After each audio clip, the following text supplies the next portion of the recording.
Yeah. Right. I know, I think it, some don't laugh. That's what the laptop's for. I'll give it a try. Yeah, I know.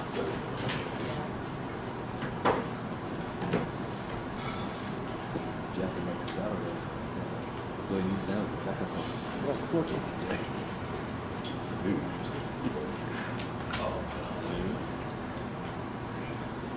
Yeah. Two attorneys approving of that.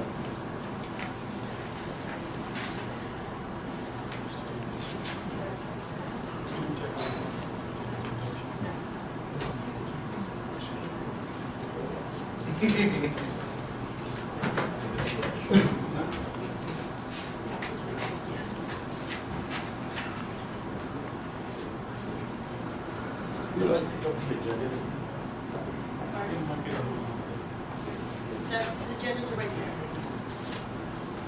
I'm ready.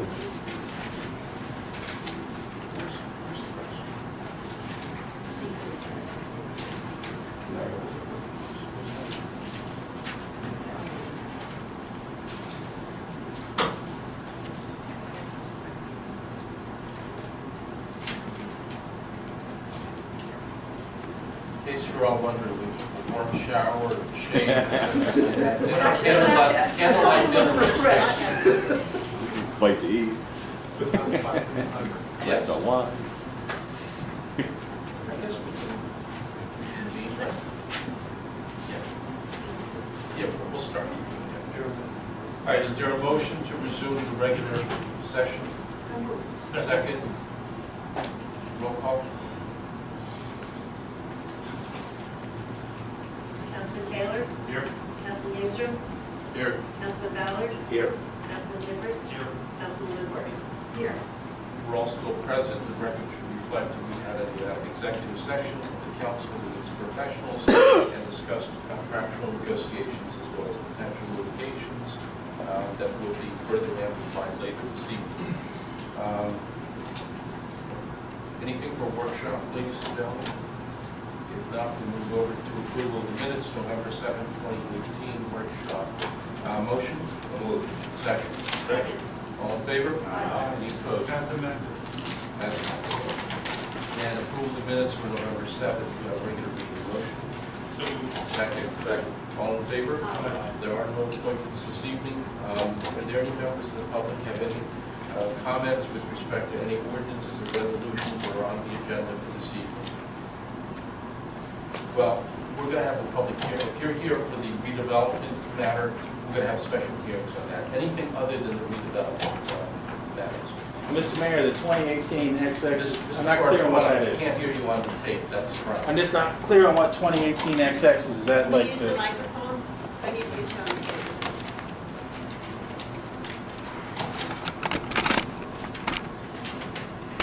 There's a button at the bottom. Hold it for a second. Well, Go ahead. all right. Forrest. Ben Forrest, 16 Locust Avenue, Red Bank, New Jersey. I just had a question on, I guess the ordinance adopting redevelopment plan for property identified as borough's official tax map on Borough of Block 3, 2018. Is that the VNA structure or Yeah, not? we'll be discussing that separate. Okay. So we'll have a public comment on that. Okay? Thank you. Thank you. Mr. DeSoma? 2018. Bottom. Go ahead. Huh? Your name for the record? Sean did. Speak loud, John. Yeah. Sean DeSoma, 142 South Street.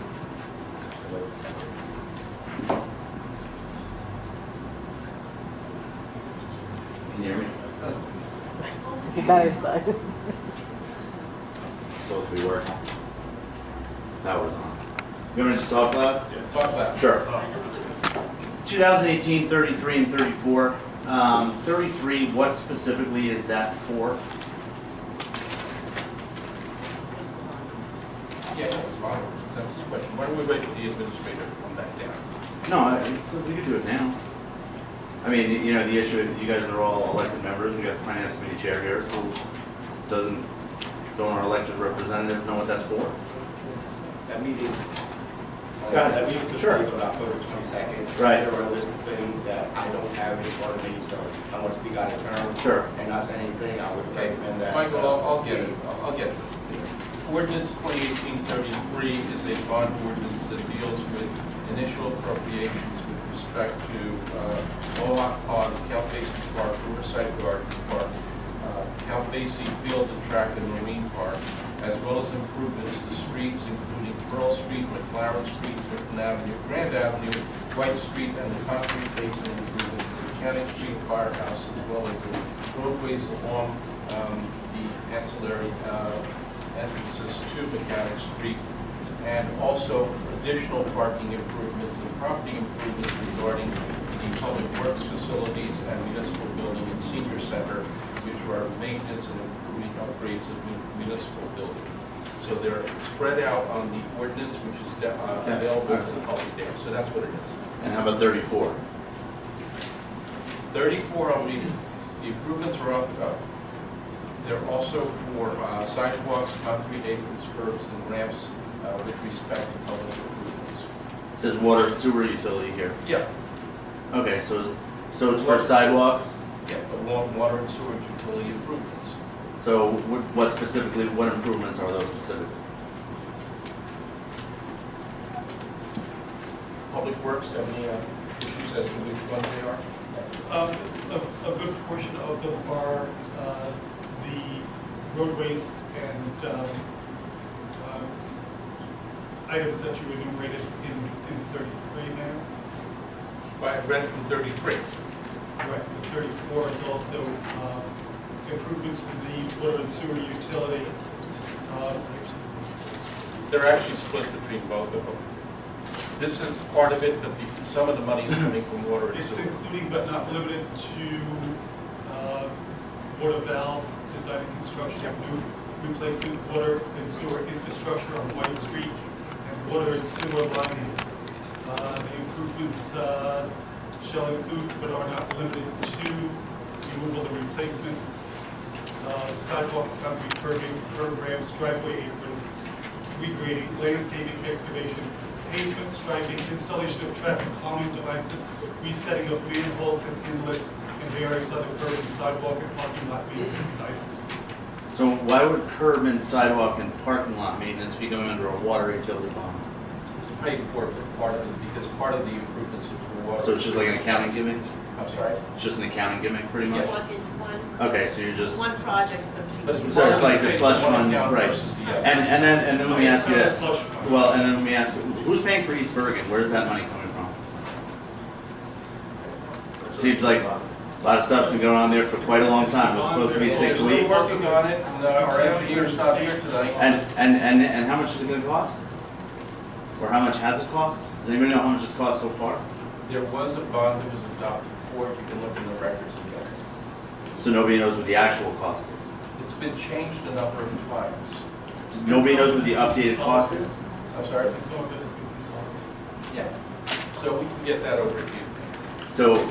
So the end, nobody. Yes, we do know what it costs, we acted on it, we don't have it The memorialized. administrators on the way. Okay. So there, no problem. There's those two. And then we have a parking utility. We do not have a parking utility. So why does it say parking utility on the ordinance? We don't have a separate utility for parking, the parking is part of the Department of Public Works. Utilities. So a bond ordinance providing for various improvements by the parking utility of the borough of Red Bank. Who's taking that bond? We have a parking. No, the Okay. Borough of Red Bank, as you know, is the only authority that can bond. We do not have a separate independent parking utility. So why are we, no, just, can you clarify for me, why are we using the term parking utility? I don't know why it was used, but it's part of. Okay, got it. It's just language. It's a budgetary term. Gotcha. So it goes by budget. So for example, it goes by revenue. So the 33 is paid for from the general fund. Right. The water and sewer bond is paid for by ratepayers and the rate that you pay at water and sewer. And the parking utility is paid by parking revenues and receipts. So while the borough doesn't have an independent authority utility, that is the authority to monitor its own, it does have segregated funds that belong to the parking utility, and therefore you must pass different bond ordinances because the sources of revenue that fund the bonds are different. Gotcha. exercise. Okay, fair enough. And what exactly is that $422,000 being spent on? Precisely, right? We're having a parking study that's ongoing, right? So what are we spending the 422? Mayor, may I? I'm sorry. Go ahead. Yes, please. I apologize for running, I was just working. Oh, no, don't worry about it. Or turning on something. Finish what you have to. So I kind of missed a few things, but do you mind just so that way I can answer them all kind of once? What are all your questions? So, And I'll. Sure, I'll go through back. them one by one. What are 33, 34, and 35 for? 33. Exactly. And actually, can you answer, how, is any of that going towards East Bergen, or that's already been done? That's already been done. Gotcha. Okay. So 33, we're at 33, 34, and 35 for, correct? Yeah. Any other questions? Or was that it? I just like to get all the questions out. Yeah, no, I don't know, it depends what your answer. Okay. Only because it makes it easier for the Sure. council to maintain a 5-minute limit, Understood. so, Sure. anything else? I don't know, let me know. Okay, so we can give you a copy of the bond ordinances, 33, 34, and 35. What we've been discussing at the workshop meetings, and Yeah. I think I mentioned it in the past, is 2018 and 2019 did not have any capital bond ordinances for the capital improvement plan for the borough. So anything from road repaving to any facilities improvements to anything that's really needed, and they're all itemized right here, and I can go through them. We've got a number of park improvements as a result of some of the grants that we've put in. Mohawk Pond, Count Basie, Riverside Gardens, the field track, and Marine Park. Street projects, we're looking to pave Pearl Street, McLaren Street, Tilton Avenue, Grant Avenue, White Street, and the apron for Mechanic Street Firehouse. I can go into more detail on all of those if you like, as well as some other milling and paving for roads. We also have a budget for HVAC and other repairs. You also have to have some money for emergency repairs. As you saw, we had a big emergency here in the municipal building. Sure. So that's what the bulk of the money is for. And the division between the three ordinance, as the borough attorney explained, is because we have different financing mechanisms, the general budget, the parking utility as a financing mechanism, the water utility, those are all, the costs of all those projects are allocated based on what that work is for specifically. Got it. So when you're doing a road repaving project, there are utilities under that road, so you don't charge the utility improvements to the capital budget or to the parking, you would charge them, for example, to the water utility. If something has an impact on, for example, again, the parking, because we're repaving a certain portion and it's Sure. got an issue to do with the aprons and maybe you have to make some modifications to those parking lots, you charge that against the parking utility. So in short, what we've done is, because we're in November and because there was no bond ordinance introduced at the beginning of the year, therefore no road repaving really done under this year, and for 2019, so we don't pay our bond counsel twice to prepare two ordinances, what I have done by working with the finance committee, our CFO and bond counsel, is put 2018 projects and 2019 projects into these ordinances so we can get them done now. Because it's winter, you're not going to really be doing any repaving. We want to have the money ready when the spring hits so we can actually have the contract. So the 100,000 for bond fees, that is, that's capped, that's per ordinance, or that's capped across all three? I'm sorry, The ordinance says something along the lines of fees not to exceed $100,000. could you read, I just. Sure. Because I want to make sure I'm answering Yeah. your correct question. There's a lot of numbers in these ordinances, so if you could just. An aggregate amount not exceeding $100,000. Where is 35, section D. Okay. Sorry, section 7. And 35? Yep. Sure. Not exceeding 100,000 for items expense limited and permitted under section 40 of the local bond law. So what's that $100,000 number? I think I've got the looking at it, so.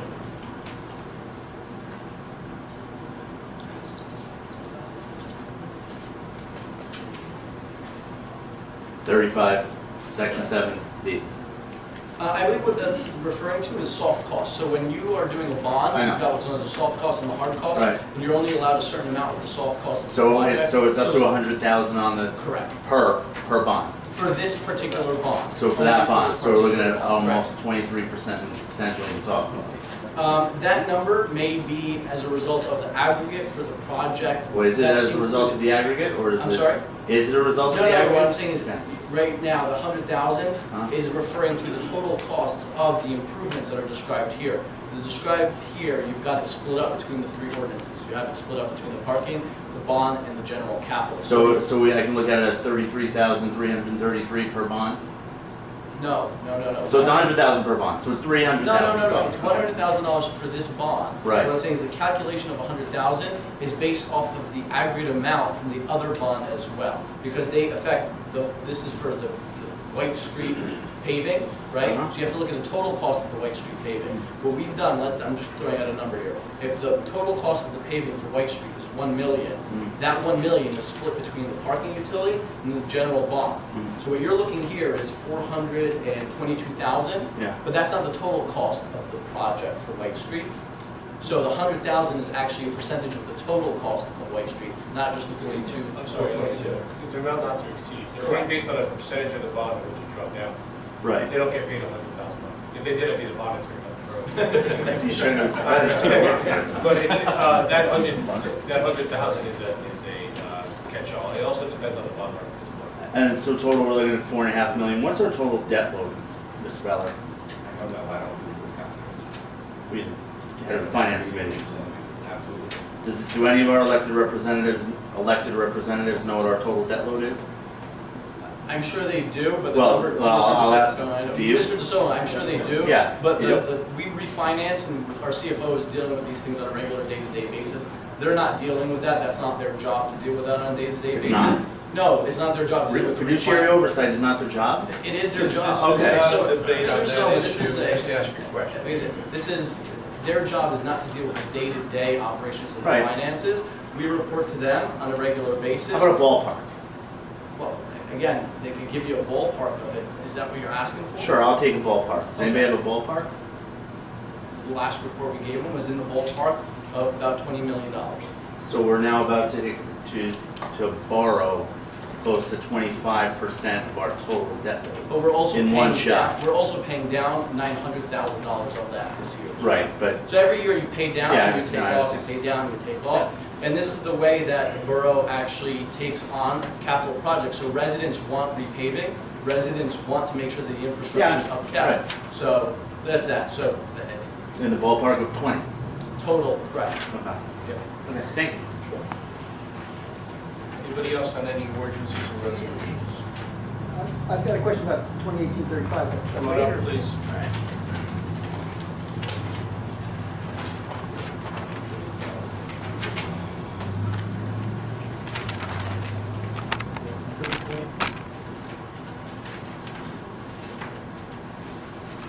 Mr. Shahadi, I'm going to recommend that beginning January 1st, that we invest a couple of $1,000s in a sound system that is permanent and not movable, and anybody who damages it will pay for its repair. I'm sick and tired of telling people to hold the bucket for 3 minutes. It acts like it's on. So anyway, 2018-35, the resolution says that it's for improvements to the English Plaza lot. Now, I read that River Center is going to be spending $500,000 improving the English Plaza lot. Is this in addition to that $500,000? So this actually is dealing more with some of the improvements that are the municipal obligations. So they're going there, they're doing some of the resurfacing, but we have to be responsible. We don't want to just, if they're opening up the road, to not be tackling issues of drainage, to be tackling issues of curbing, to be tackling issues. So they're handling the bulk of the project. These are things that would have needed to be done regardless. It's just that because of the timing of it, we want to get these done now. Okay. Anybody else? Motion to close. Second. All in favor? Reports of mayor and council committee members. Let's make it brief, ladies and gentlemen. Michael? Thank you, Mr. Mayor. I just wanted to comment really quick. So these bond orders, that doesn't mean we're spending everything. Correct. We're just allotting money for future improvements to the town, and we may spend some, we may not. Correct. And as you know, Councilman, we did, I think, earlier this year, we canceled some old debt that wasn't used because when you go through the bidding process, it will come out less. you know, reallocate projects, reprioritize projects. So as projects come about, you may spend less than this, but you certainly don't want to fall short. And then you're able to actually complete the project. Change orders can be more expensive after the fact. Thank you for the clarification. So my report, Mayor, the police chief actually reached out to me, coming to that, around October 16th, and we met to discuss some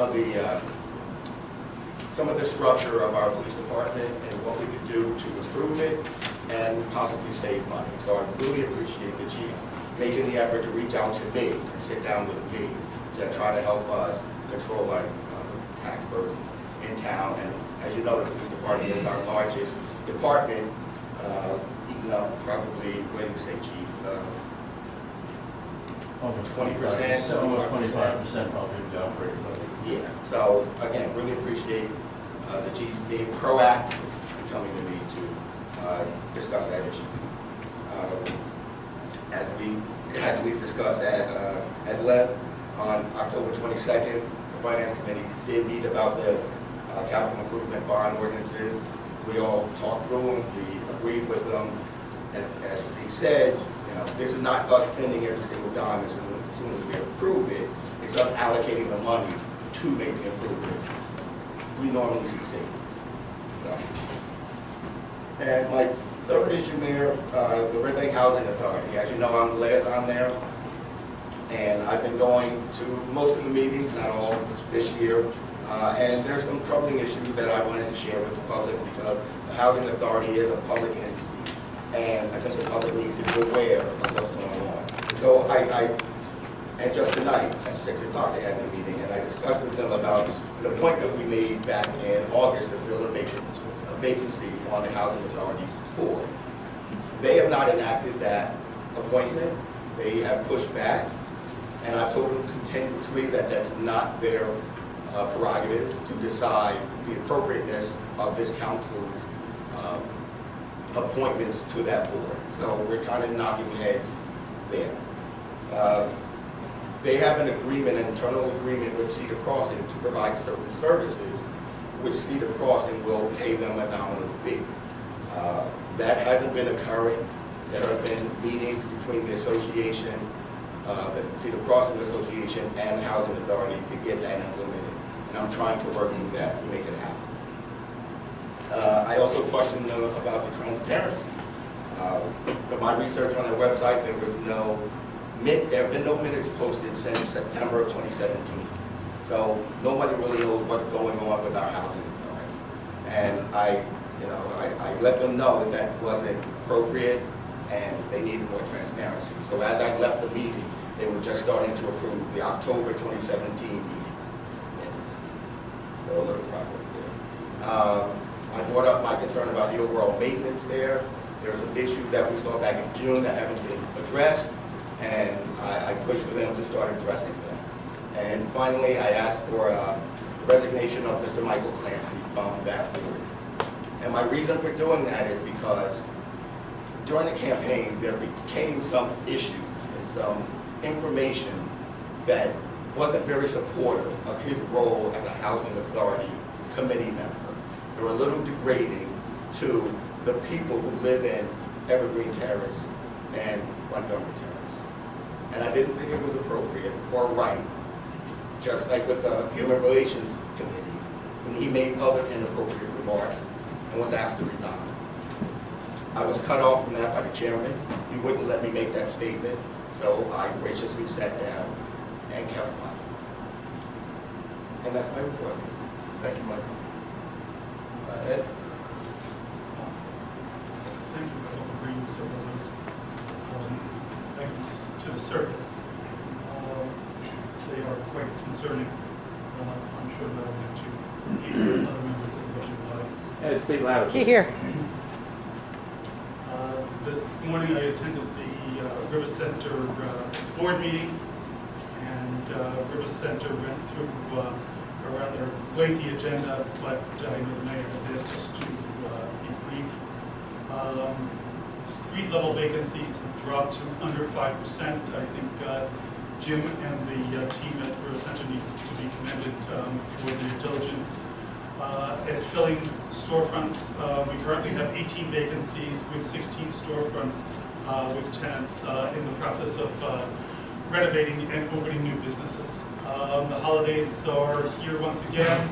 I know the River Center team has been getting great response, as has the Visitor Center, to the holiday events and all of the marketing efforts that they've put forward. On December 9th, Winter on Broad Street is coming. It will include an ice rink, a giant live snow globe, a small holiday bazaar, music, and all of the businesses will be open and participating in what should be a fun list of holiday events. Their strategic planning process is almost complete, and the businesses should look forward for the rollout of the plan in early 2019. Vision statement, strategic goals have been developed, and they're currently working on their tactical objectives. As was mentioned earlier this evening, the English Plaza White streetscape is finally moving into the full design phase. The engineers have done a really tremendous job of listening to the public, listening to the businesses, and the expected construction will begin somewhere around April and be done before July 1 is the target date. Again, it's funded by a zero-interest loan from the State Department of Community Affairs, which River Center will repay and will repay the borough and private sponsorships out of that money. That's all I have. Thanks. Thanks, Ed. Yeah, I have no report. thank you. Eric? Thank you, Mr. Mayor. Just a few announcements. The West Side tree lighting is scheduled for this Saturday, December 1st at 6 p.m.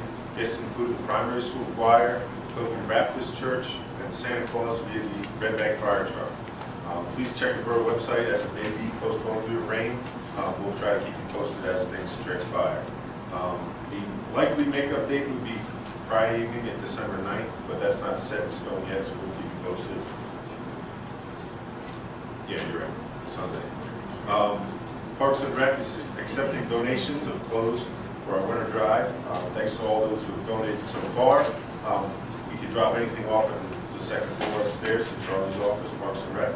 And lastly, with the help of the Millennial Strategies Group, we've successfully been awarded a $1,000 grant from Target for our soccer program. This is a non-matching donation. This funds uniforms, equipment, and scholarships for our soccer program. Thank you. Thank you. Mark? Thank you, Mayor. I will also be brief. Just a couple quick updates on the Environmental Commission, the Green Team, our Sustainable Jersey efforts. We have once again been certified for bronze level, which we achieved last year, as we all know, but we also submitted our final application this 2 Sundays ago. And we have enough points, if they accept everything we submitted and other priority items, to achieve silver status, which is pretty incredible for a 2-year span. So we'll hear back very soon on that, and hopefully have an update on that status. And I think that was a pretty sweet pin from the city, who was down, I believe, with Kate accepting the award we have from the borough. So thank you to everybody involved for their efforts, and hopefully hear back on silver status very soon. Wow. Thanks, Mark. Lastly, I know that one of the most strident issues in New Jersey is actually affordable health coverage for all of our citizens, and actually Red Bank falls into the target area. And as we all know, our governor, launched out a new program called Get Covered New Jersey, right here in Red Bank. A number of months ago, when I believe Council President Zitrich was able to be there in my stead. We will have forms and information available. As a matter of fact, I put some posters up, but I don't know what happened. Okay. The clerk will have them, but certainly posters will be put up. It is imperative that for just a few dollars a week, you can get affordable health coverage in New Jersey through the state plan, and our clerk's office will have that information. The most important thing to remember is that December 15th is the cutoff date. So hopefully a lot of our residents will be able to avail themselves of the program. And Mayor, just you can go to healthcare.com. Right. In order to evaluate plans that would be for. Thank you. Isn't it .gov? .gov. Go. Healthcare.gov. That works too. He's the techie. Yeah, the first one. All right, on communications and petitions, there are none. For ordinances for first reading is ordinance 2018-36, an ordinance amending and supplementing chapter 85 concerning the committees of the council. The ordinance is available on the bench, but it merely modifies a change in the existing committees of the council and no major change. Motion to introduce. So moved. Second. All in favor? Okay, the public hearing will be on December 12th, 2018 at 6:30 p.m. Ordinance 2018-37 is an ordinance amending chapter 680, vehicles and traffic with respect to handicap parking space. That particular space will be at Washington Street. Motion to introduce. So moved. Second. All in favor? Any opposed? Public hearing will be on December 12th, 2018. Ordinance 2018-38, an ordinance amending and supplementing chapter 490 of the Planning and Development Ordinance regarding signs as recommended by the Code Committee. Motion to introduce, Mark. Second. All in favor? Any opposed? Public hearing will be on December 12th, 2018. Ordinance 2018-39, an ordinance amending the Borough Code 490 regarding the planning and development regulations to modify the standards of measurement for new trees and to clarify the standard of measurement for existing trees pursuant to the recommendations of our committee. Motion to introduce. So moved. Second. All in favor? Any opposed? Public hearing will be on December 12th, 2018. Before we get to ordinance 2018-XX, as well as the public hearing on ordinance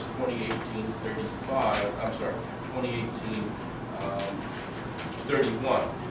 May I ask Joseph Bauman, our counsel, to address the council on both of those, to give us an overview as to proposed recommendations and course of action this evening. Joe, you can sit there or there if it's more convenient. The microphone is already there, so you don't have to push it hard.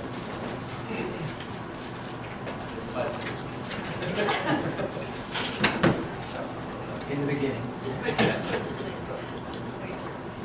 All right, Mayor, Council, thank you very much for giving me a few minutes to discuss this ordinance.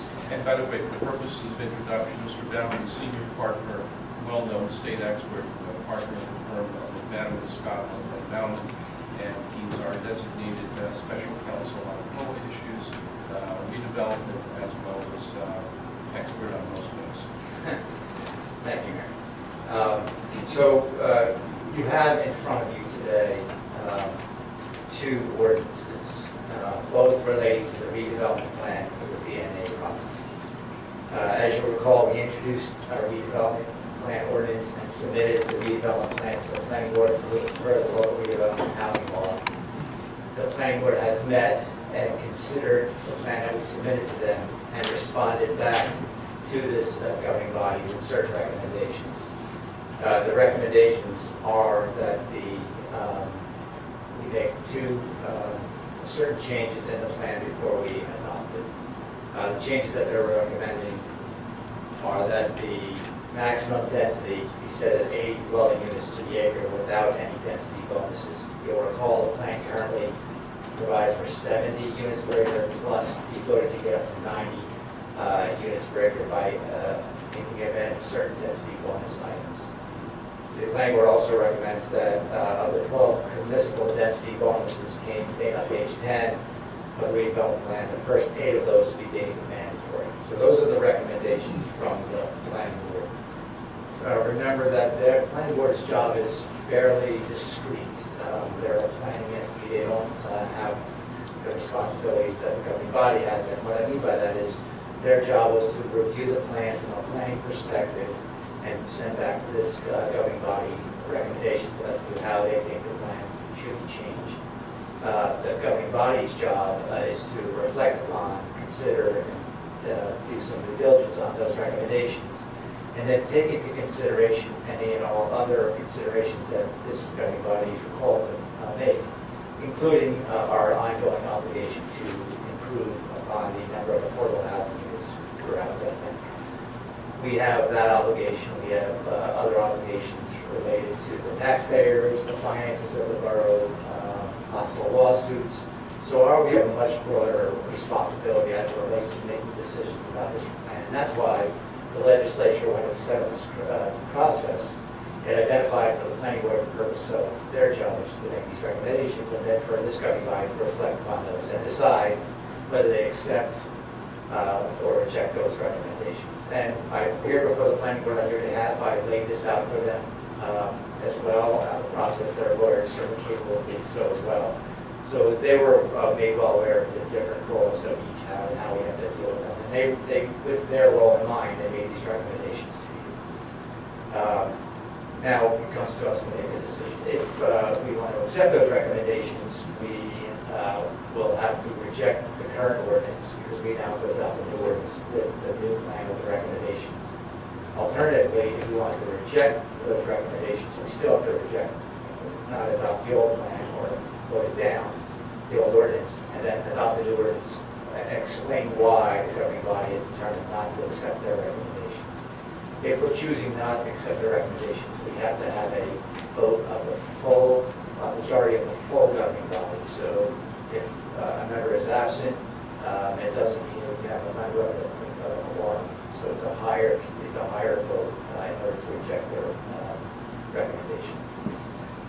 With that as background, we've had some discussions about how this project can maximize our affordable housing obligation and address the current lawsuit and the settlement negotiations we're having with Fair Share Housing, the NAACP, and in front of the judge. And what that's been going on, ongoing, and quickly coming to a conclusion over the last several months. With that, by way of background, I've recommended to this governing body that you consider rejecting the recommendation that we have a mandatory 80 unit density as a maximum and leaving it at the 70 unit with the density bonuses. But you accept the planning board's recommendation that item number 8, that the project be LEED certified, qualifies as LEED silver, not necessarily certified. So accept that one recommendation, but not accept the other recommendations of the planning board. The logic and the recommendation, and as laid out in the ordinance, the reasons for that, and my recommendation, of course, is governing body's own decision, is twofold. One, our goal is to maximize affordable housing, and most redevelopment projects at the end of the day are about dollars and math, and affordable housing is a burden on the project. By that I mean that financial burden. It's obviously a significant and important public goal and desire, and for us, even a responsibility of the municipality. But it comes down to what can the developer afford to do, and more density that's permitted on site, the more affordable housing can be also permitted on site. So if we go to a certain height, means that the construction cost is high. If we go to a certain height, it just becomes uncommon. The planner's original plan, I think, sort of strikes that balance of the right amount of density in order to maximize our affordable housing. So that's the first reason. I think by continuing to allow the higher density, we're going to put ourselves in the position of maximizing through our negotiations with the redeveloper the most amount of affordable housing possible. The other thing that I want to suggest to the governing body, and we lay out in our ordinance that I think we should reject it, is the redevelopment plan at the end of the day is to borrow General Counsel's analogy, a box. And that box sets the maximum limitations, the maximum density, the permitted uses, the setbacks. We could agree to a project, this governing body, once we pass that ordinance, that goes outside of that box. But we can certainly, through our contractual negotiations on the redevelopment agreement, which will occur after the plan is adopted, restrict. We can only allow the developer to do less than the redevelopment plan. We can limit them by contract, but they can otherwise do under the ordinance.